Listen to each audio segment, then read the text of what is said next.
जो व्यक्ति आपसे झुककर मिला होगा, जो व्यक्ति आपसे झुककर मिला होगा, वो यकीनन ही सबसे बड़ा होगा।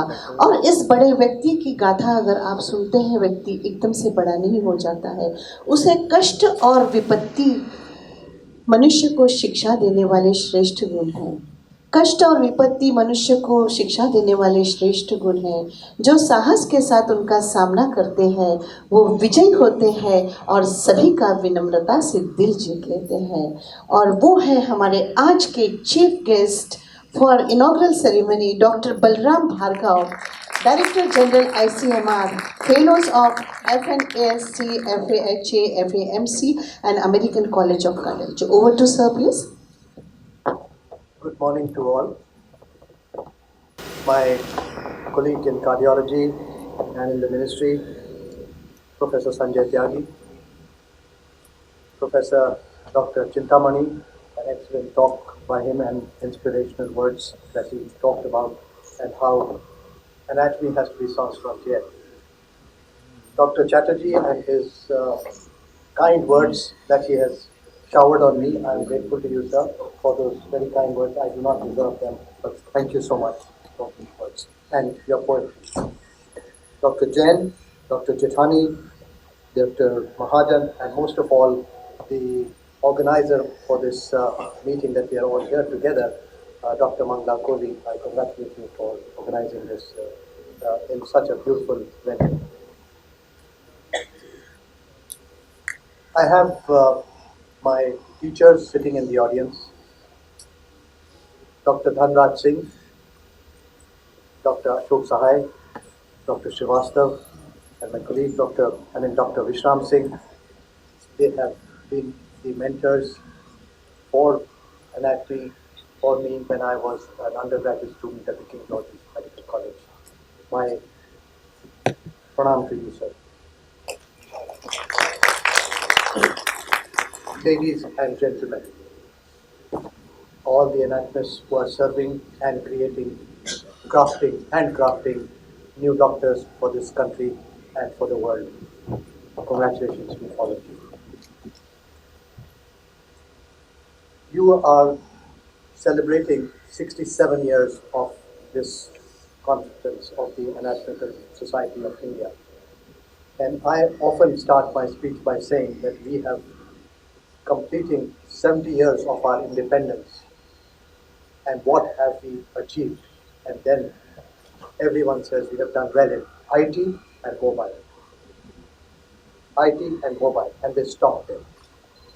I ask further, and then someone says, well, we have done very well in cricket and Bollywood. And yesterday, the day before, we have beaten Bangladesh by an innings. So we have done well in cricket and Bollywood remains our soft power of the world.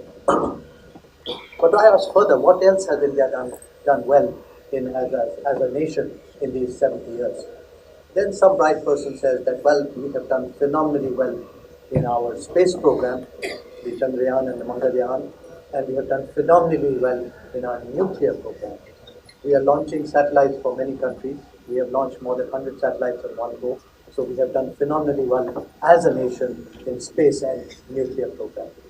So we have done well in IT, mobile, cricket, Bollywood, space, nuclear.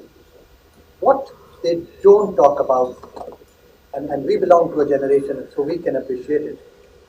What they don't talk about is the green revolution and the white revolution that India has witnessed. We belong to the early 60s when we had the Public Law 480 program and the Colombo Plan, and we had the Jai Jawan Jai Kisan movement, and we were asked to miss a meal by our state Prime Minister Lal Bahadur Shastri because there was shortage of food grains. लाल गेहूं आता था Australia से और America से, उससे रोटी भी नहीं बनती थी, but that was being imported to our country. And now we are exporting to different parts of the world because of the green revolution. We don't glorify that, we just glorify IT and mobile because that is simple and that we are able to see. What we are unable to see is space, nuclear, green revolution, white revolution. But more importantly, what we have done well in our independence is the pharma industry, which is part of our group, where 60% of the generic drugs in the United States of America are of Indian origin. Much of the world is dependent on the generic drugs from India. And what is not glorified is that what our generation has contributed is that no one has to go out of this country for any treatment.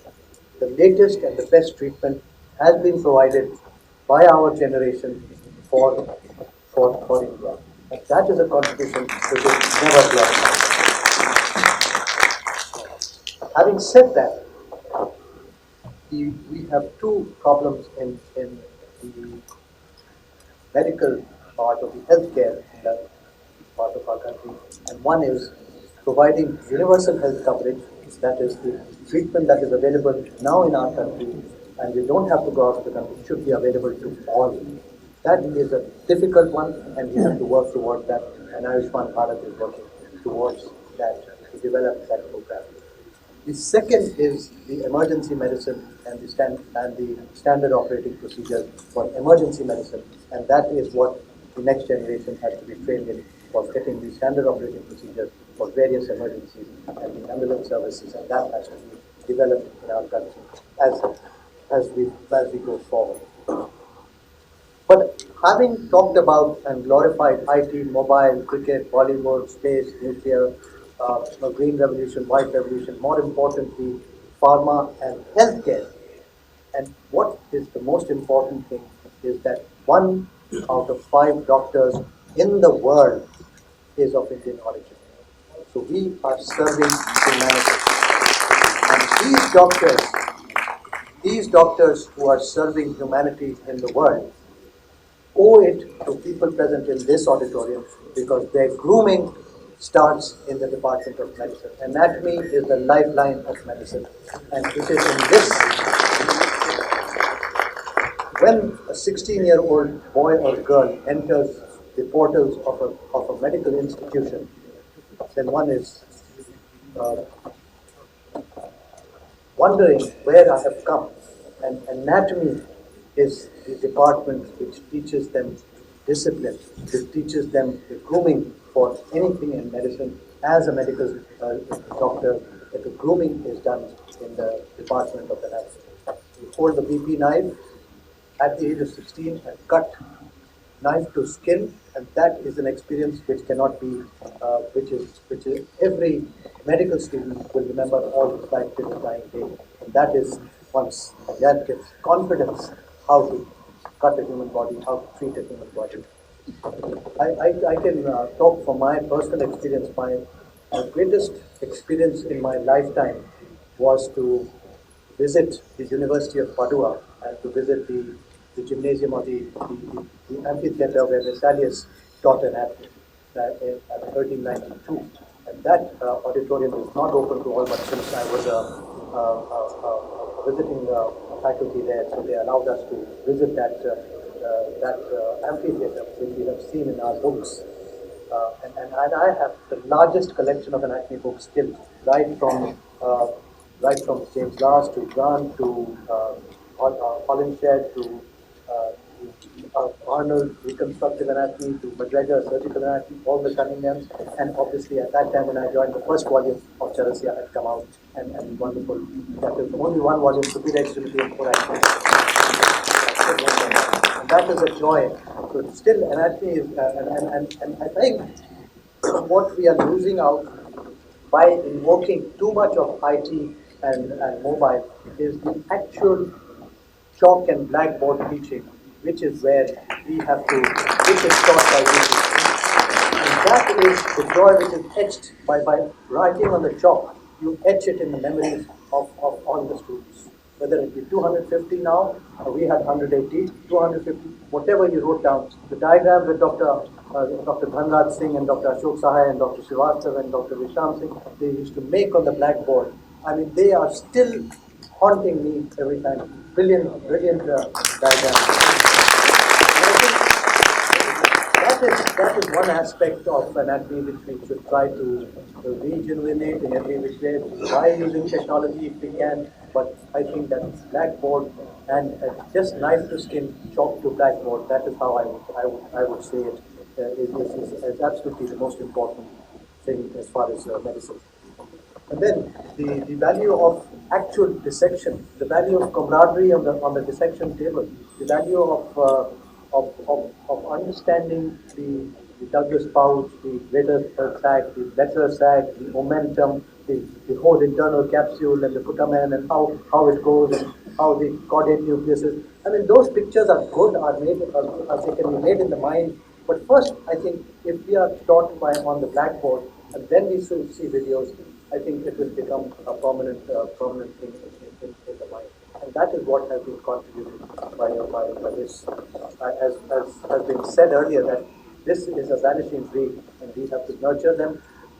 Teachers like this, nurture them and keep them in every which way, so that we can uh, create more and more doctors with discipline, and who are able to understand the value of empathy ultimately, and can communicate it well with the patient.